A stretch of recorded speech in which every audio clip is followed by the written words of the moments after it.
You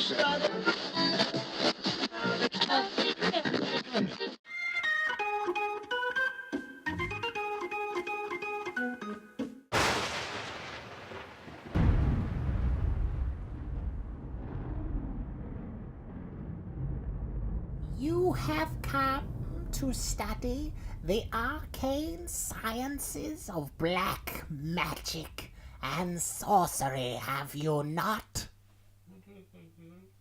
Comedy? Is that what they're calling it these days? Very well. I shall be your tutor in the godless alchemy known as comedy.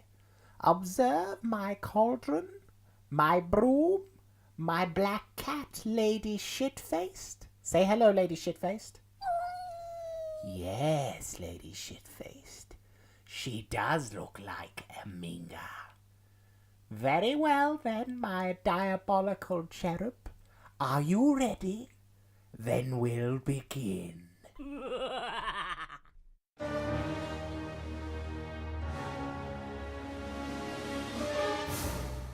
The Special Executive for Counterintelligence, Terrorism, Revenge and Extortion will now come to order. Number 2. What is the current state of our European operations finances? Over the past fiscal year, Spectre has doubled its assets, number 1, thanks to the increased use of blackmail in the Swiss banking sector and our investment in Pokemon Go. Splendid. Nothing shall stop us. Alright, which one of you jokers owns a blue Ford Focus?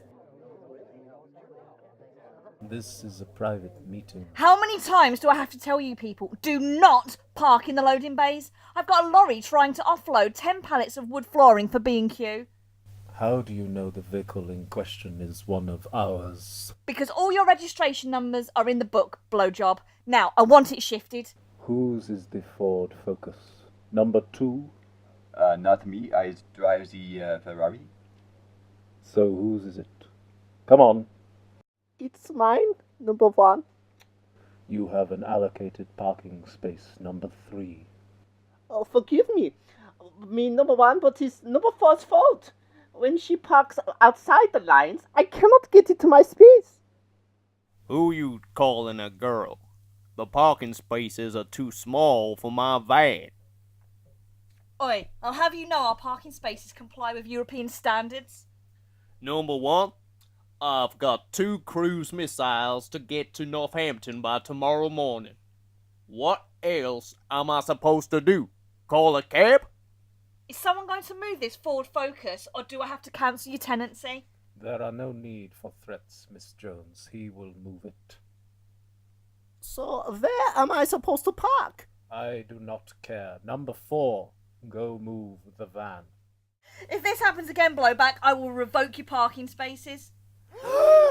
Do you want to go back to on-street parking? No. No, I thought not. And you still owe me for last month's rent. Say what you like about Goldfinger, but he always paid his bills on time. The first thing you need to know about the evil, nasty art of comedy is this. Nobody likes you. I cannot overstate this highly enough. Nobody. Not even yourself. Understand? No, of course I don't like you. Your head's too big and your shoes are rubbish. Learn to loathe yourself, my pupil. Really get to grips with hating your inner arsehole. No, your inner arsehole. It's a metaphor. And welcome back to Who the Flipping Heck Are You? And my guest in the studio this evening is heart surgeon Dr. Henry Spiegels, whose humanitarian work in Angola has saved at least 3,000 lives, many of them children. Thank you for your time, Dr. Spiegels. My pleasure. First of all, I'd like to ask, could you sit up, please? I beg your pardon? Your shoulders, they're all hunched over. Your whole body is drooping forwards. It's very rude. Sorry, I'm just a little tired. I've been working quite hard lately.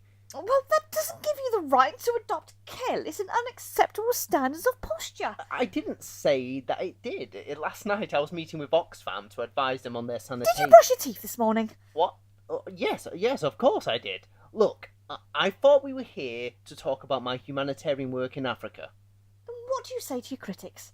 What critics? The people who say the only reason you went to Africa in the first place was to divert attention away from your slouching. This is absurd. Absurd, is it? Try telling that to the millions of people around the world who suffer from chronic back pain as a result of a lifetime of poor posture. How would they know I'm slouching anyway? This is radio. You admit it then! No, not at all. Look, if this was TV, you'd be sitting up straight. But because it's radio, you think you can treat the listening audience with disdain and contempt. Look. If I was slouching, I apologise. I will sit up straight. There. How's that? No. You're leaning too far back now. What? You're going to tip all over backwards. I don't think that's going to help your spine. Oh, this is ridiculous. I'm leaving now. You can't walk out during an interview. Watch me. And is that the way you walk? Your legs are too straight. They're supposed to bend at the knees. Leave me alone. Do you realise the damage you're doing to the muscles in your legs and your ankles? Goodbye. Don't slam the door like that or you'll throw your shoulder out. That is all for today. Next week I will speak to Nobel Peace Prize winner who eats his food much too quickly. Good night. Now, my pupil, no practitioner of the miserable erectile dysfunction suffering art of comedy can weave their phantasmagoria without their arsenal of spells. Or, for the purposes of this training session, jokes. Jokes, my pupil, are a precise science. You must have the right ingredients. Timing, pathos, the word flaps. Observe my cauldron. Look how my jokes boil and bubble.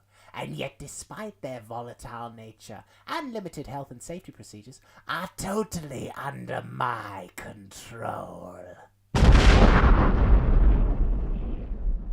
Yeah, mate, you want any Charlie? Depends, mate. How much you selling? £1/pound, cuz. How many grams is that? Grams? What's grams, blood? Mate, it's the metric system of mass. I don't do imperial. Know what I'm saying? Imperial? We ain't talking no mints, cuz. This is some pure C, you get me? Nah, mate. Imperial is the opposing system of measure, and I can't be dealing with it. Why not, fams? Mate, in metric, 1 millilitre of water occupies 1 cubic centimetre, weighs 1 gram, and requires 1 calorie of energy to heat up by 1 degree centigrade.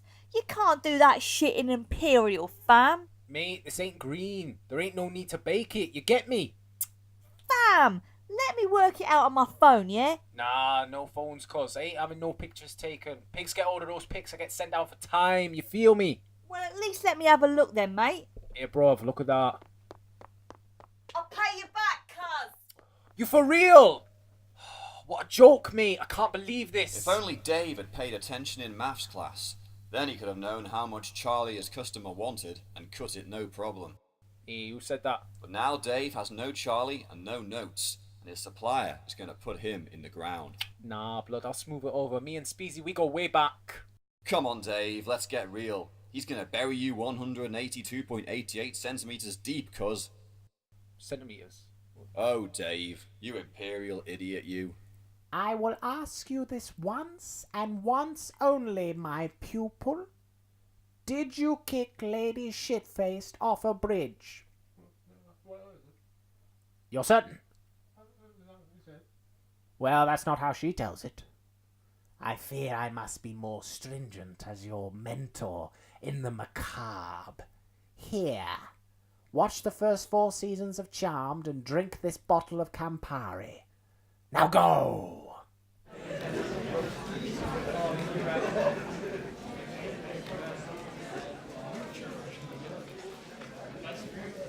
Simmer down, class. Right.